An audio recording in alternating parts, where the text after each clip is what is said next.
এবার ইসরায়েলি প্রধানমন্ত্রী নেতানিয়াহুর পদত্যাগের দাবিতে ফুঁসে উঠেছে দেশটির জনগণ, যার প্রেক্ষিতে গণবিক্ষোভের ডাক দিয়েছেন দেশটির বিরোধী দলীয় নেতা ইয়ার লাপিড। ইসরায়েলি সরকারের কোনো রেড লাইন নেই উল্লেখ করে ইয়ার লাপিড এক এক্স পোস্টে লিখেন, সমগ্র জাতিকে একত্রিত হয়ে বলতে হবে যথেষ্ট হয়েছে।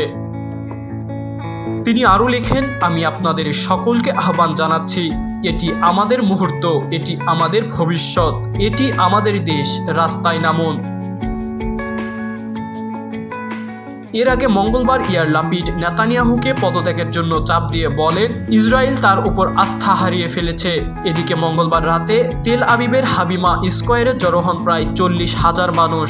নেতানিয়াহুর সরকারের বিরুদ্ধে তাদের ক্ষোভ প্রকাশ করেন। বিক্ষোভকারীরা নেতানিয়াহুকে অবাঞ্ছিত ঘোষণা করেন এবং তেল আবিবের জাতীয় থিয়েটার ভবনের দেয়ালে এই বার্তা প্রদর্শন করেন।